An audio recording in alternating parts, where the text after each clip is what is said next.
Spoiler time, baby. Let's go. I think it's that it just felt like everything that came up. This is what I mean by big problem, quick solution.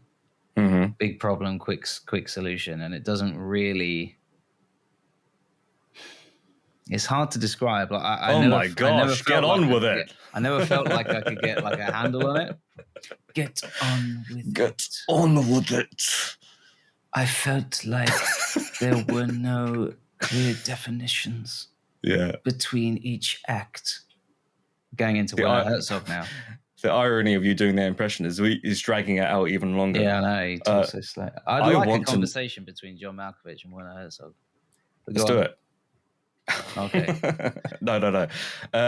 No, I want to know what your uncohesiveness is. Yeah, because we're in spoiler territory now. So like, there were no clear definitions between each act. It was all just sort of everything tumbling into one. There were no clear. That was for me. Yeah, I felt like I couldn't get a clear handle. Can you give me an example of a moment where you thought, okay, that doesn't quite make sense? Well, that's the problem. It's not really a moment. It's the film as a whole. It's the whole film. Well, no, when you talk about cohesiveness, we are talking about the whole film. It's how one thing leads into another. Yeah, it was very much like, okay, this is happening now. Oh, okay, and now they've solved it. Oh, this is happening. This has solved it. And it was. Did you feel like it was just a series after the other? Do you feel like it could have been a series of episodes stitched together?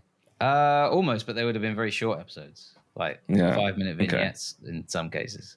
Sure. This is what I mean by almost like a proof of concept film, which I think is the best description for it, where you have, okay, here's something we could do if we made this into a feature. And here's something else we could do. And it was almost like a really long montage. The whole thing was one long montage. That's how you felt? I didn't feel that. I felt like, personally, it was cohesive enough for me to not hate the movie, or like not hate, but like not enjoy the movie. Okay. I think maybe I was dazzled by the aesthetics. I did enjoy the aesthetics. It was like, this is how it would look at Disneyland. You know what I would say is that I reckon you're going to get some youngsters, and this is a positive, definitely. I think you're going to get some people who are younger, much younger than us, watching this film, who become very interested in like learning about science. Okay. From watching this. Yeah. Because I think if I was watching this as a kid, I'd be like, oh man, I want to learn about like this stuff.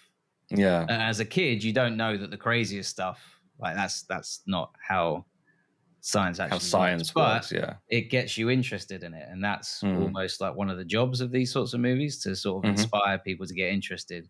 I did like that part of it. Okay. But it would hopefully inspire young people to be interested in sort of science and maths, which are two things that are not very popular with younger people at the moment. They're seen as a bit boring, a bit bland. I'm a sucker for hard sci-fi, so I think that kind of stuff was really right up my alley.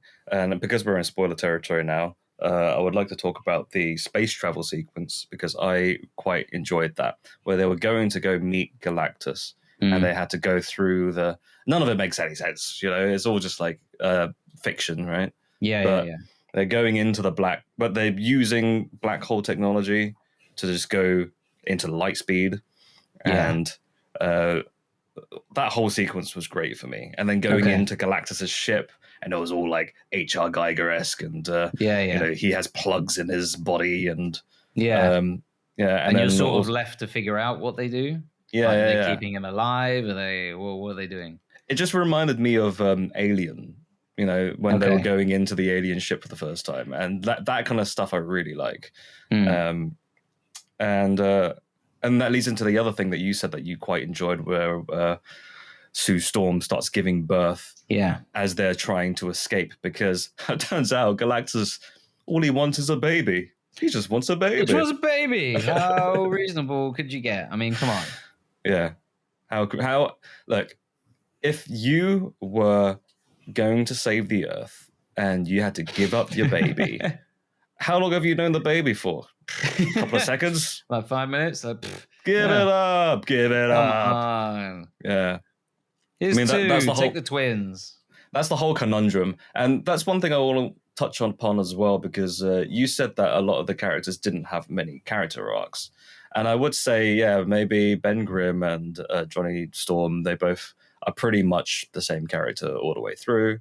Although, there are arguably some moments where, Johnny Storm, he has a little bit of an arc where, he's not as smart as Reed Richards. Yeah. And then he ends up finding out that he can do this thing because he's like a multi-linguist. I did enjoy the fact that they didn't do the thing that previous films have done, where like the Fantastic Four fight.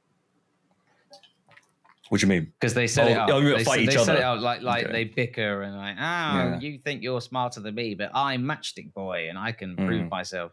And in previous films, they've sort of done that. It's sort of quite cheesy, really. Well, what about the bit where in Fant Four Stick, the terrible, terrible one, where Ben Grimm is just really mean? Oh no! Well, Johnny Storm was really mean to Ben Grimm because right at the end he was like, "Hey, why don't we call really it? Horrible. Yeah, why don't we just call it thing?" No, he goes like, "Why don't we call you the thing that nobody wants?" Oh like, yeah. Whoa. Yeah. And he's like, "Hey, come on." I've seen it a couple of times in the lead up to this movie, where someone's put it's the comic book panel from like when the Fantastic Four first get together, and it's showing how like egotistical and uncaring Reed Richards is, because it has a speech bubble of Ben Grimm saying like, "And I'll call myself the Thing," which like shows how much he loathes himself, and literally the next speech bubble is Reed Richards going, "And I'll call myself Mr. Fantastic." Just cannot read the room. Yeah. Does not care. Could not care any less. But I think arguably like one of the things is like he is technically the smartest man in the world academically. Yeah. But he's not like smart in terms of that's what I like that they do in this movie, where he's aware that he's super cold compared to other people, and because there is that section where there's that awkward where he's like, "I'm not suggesting we use the baby as bait," but and everyone else just reads his face and they're like, "You want to use the baby as bait, don't you?" Yeah. I think it'd be a good but then that also like that gives a bit of the clash between Sue Storm and Reed Richards, and then it shows a little bit of vulnerability in their relationship where they're not always agreeing. Where he is the smartest man in the world, but then he would consider sacrificing. Yeah. And then that is enough to make Sue Storm like very upset. And then she also has you thinking, doesn't it? Gets you thinking. Like, where do I lie on that spectrum? What would you do? I was definitely not going to give away the baby.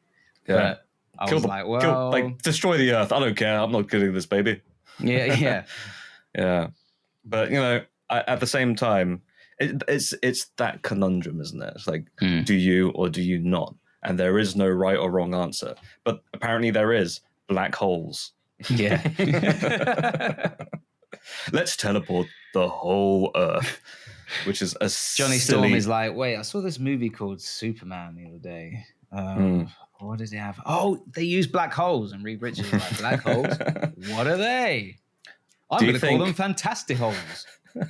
Do you think James Gunn maybe walked across the mood board of Fantastic Four while he was working at Marvel and be like, I'll take some of that and I'll just pop it into this movie? There's a chance. Who knows? Black holes have been around a while. They've got a good agent, black holes. Have you felt like ever since Interstellar, every black hole is the same now? Yes. Yeah. When I saw that, I was like, you're just using the view screens from Interstellar, aren't you? Yeah. But I did like that scene. I like that, again, they used science fiction, but they used a sort of sciencey based solution to that problem.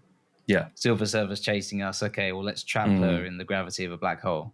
Now, you said you didn't think there was enough Silver Surfer, but with what we had with Silver Surfer, at least in this iteration, we have different ones. There's Norin Rad, I think, which is the male version. The original, yeah. Yeah, and then this one is Shadabal, which is the counterpart. And they both have different backstories. What did you think of Silver Surfer? I liked the bits that were there. I just think that there weren't enough. I thought she was great. I mean, I don't know that. I haven't seen that many Julia Garner performances. I think I saw her in Fargo, and she was pretty good in that. What else has she been in? Let's have a look. No, not Fargo. What am I talking about? what's the one with Jason Bateman in it? Ozark. Okay. Yeah, I've seen her in Ozark, and she was pretty good in that. I've not seen anything she's been in. No, I mean, you don't get to see her performance completely, but only because she's covered in chrome the whole time. But, I do think they should have gone with a name that was like Norrin Rad. I mean, you've got a guy called Mr. Rad on a surfboard. Like, come on, let's lean into that. You know, I think no, yeah. She should have been called Shawa Kawabanga. Shut up. Yeah. Shut up, Al. Awesome person. She has a backwards cap. She takes Kevin Feige's cap and she turns it around. Wow. Did you like the joke where Johnny Storm kept thinking like, oh, so is the board attached to the body or not? Yeah, did you like that? Yeah, he was like just obsessed with that. Yeah, and at the end, he's like, one thing before going on the interview, he's like, one thing is that the board is not part of the body. I was going to mention there was a bit where Mole Man said something. Paul Waterhausen, like it was when everyone was evacuating and they were going into the mines or underground. And he goes like, everyone take their shoes off. Just kidding. It's just all dirt. Yeah, I thought that was quite funny. That made me laugh.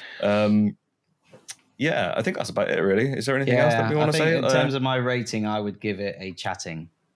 Chatting? With a G. Yeah. Oh, so I liked it a lot. Solid. I liked it a lot more than you did. Oh, yeah, but by no means did I walk out of this movie like, oh, I hated that. Did you stick around for the credits? I did. I was a bit let down by the second one. Yeah, the second one was just a TV show. That was a fun little TV intro. Yeah. But man, I had to sit through. Do you know what I did? I left the cinema after the first post-credit scene, and I went to the toilet, chatted with a few people, and then afterwards I'd be like, oh, I'll be right back. I just went in and watched it, and I came back out. I was like, no, that was just a cartoon. Although I did get to sit and listen to the score, which I was a fan of. Yeah. Michael Giacchino, everybody. Yeah. Michael Giacchino.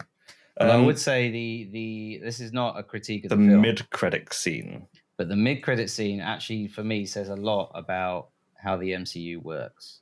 Yeah. And it's been this problem for a while. I think the way to make an interesting story, you've got a bunch of different questions, haven't you? And the one question you want to focus on, for me, is why. Why the characters act a certain way. That, if you get that right, it can naturally drive a narrative to a satisfying conclusion. Mm-hmm. If you want, you could even focus on how.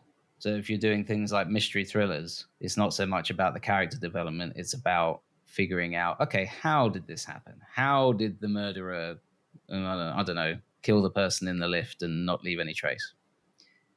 The thing with the MCU that I've noticed is that they concentrate a lot on who. Okay. Which is far less compelling. The mid-credit sequence, it's Doctor Doom. That's all about who. Yeah. There's nothing about character. It's just about which character. Yeah. And that's two different things. Yeah. Which character is just, okay, this person's here. And if you lean too much into who, you get I'm bashing my toys together. Oh, it's make an action sequence. Deadpool and Wolverine, right? Yeah. That's a lot of who. A lot of who and not why or even how. Horton hears a who. That's a lot of who's. And that's why that movie failed miserably. It should have been Horton hears a why. The Who? In a monologue. What a terrible band. Yeah. They're all who's. Yeah. We all prefer the why. Don't get me started on the wheres and the whys. Sorry. And the what's. Oh, the what's. Ugh. Don't get me started. Yeah. But do you know what I mean? Yeah, I know what you mean. I know exactly what you mean. It's setting up. It's just world building, isn't it? Like a character world building, rather. Yeah. Setting up for the sequel. And now this person's going to do this, and it's a big thing. It's like, okay, you've got the who and you've got the what, but yeah, I don't feel compelled. Whereas if I see a character do something and it's the wrong decision, as in not the decision that actually solves anything, but they're doing it because that's what they would do because it's their character. Now, let me ask you this. Go on. Let me ask you this, right? You're saying that the big problem with Marvel or MCU movies are focusing on the who. In the 90s, every action movie was always, or even big blockbuster movies, they also focused on the who, and that was the movie star. So people did go and watch, it's the new Bruce Willis movie, it's the new Tom Cruise movie, and people were treating it like this is their movie, right? In a sense, isn't MCU also doing that instead of with movie stars, but with characters? Yeah. Yeah, I suppose you're right. Yeah, they're using the IPs, aren't they? I win. They call them. No, I mean, I just think that's an interesting stance. To success. Yeah, you're just saying that it's becoming a little bit tedious. It can lead to big box office numbers, but the stuff that is more emotionally satisfying, at least to me, deals with why does a character do something? What compels a character to perform that action, to make that choice? Whether you agree with that choice or not, because I'm also not a huge fan of those people that sit there and go, well, I don't like this movie because they made the wrong decision. Well, yeah, but they made that decision because it was in their nature. Right. And did you feel like that was less exciting? Was it more exciting when they were doing it 20 years ago? Say, for instance, at the end of so-and-so movie, you'll see Thor's hammer, or you'll see Captain America's shield. Yeah, I bought into that. I bought into all that. But now, 20 years later, or 25 years later, rather, now we're seeing, Doctor Doom. Everyone's like, meh, whatever. I'd say it's if that happened 20 years ago, do you think that would be much more of a big deal? Maybe. Yeah. People I think getting tired. It's a bit like, let's go back to your food metaphor from earlier. It's a bit like the equivalent between eating a lovely dinner that is healthy and nourishing and delicious compared to eating a fast food. Okay. Now, when I was a kid, man, I'd eat fast food. I'd eat fast food all day sometimes. Do you think it was like having a really great, nourishing meal, but then the dessert was just slop? Okay, now we're talking about this film specifically. Yeah, this film specifically. Like, in terms of the way that they tack on these little, like, post-credit stingers and introducing something. Like, it didn't need it, really. I wouldn't say slop. I would just say it's a bit like you've had the dessert. It's all been, like, delicious, for argument's sake, and then you get, like, a peanut at the end. It's like, well... or a Kinder Egg. It's not awful, but, yeah. I think my analogy is better. A Kinder Egg. Because... I like Kinder Eggs. The chocolate is nice, and you get a little surprise at the end. But then when you open the surprise, it's just a cheap bit of plastic. Right, I'm with you. Yeah. So the Kinder Egg, the chocolate is the movie as a whole. Yeah. And then Doctor Doom showing up is like the little plastic car that's made of two pieces. And you're like, what is this? I need to Google what this is. Yeah. Anyway, I think we've said enough that we didn't want to say about. Was there anything we missed out? No. Any other plot points? No, nothing I can think of. Yeah. Pretty good. Chatting Pitch has been brought to you by Leslie Way and Matthew D. Smith. If you enjoyed this episode, feel free to listen to others and maybe even subscribe. You can follow us on the website, formerly known as Twitter. Listen to us on Spotify or wherever else you listen to podcasts. Leslie and Matthew have their own side hustles as well. Feel free to check out Leslie's YouTube channel or Matthew's Medium blog. Links in the description. If you want anything else, we might have other links in the description if we think of anything interesting to add. Thank you for listening. I love you.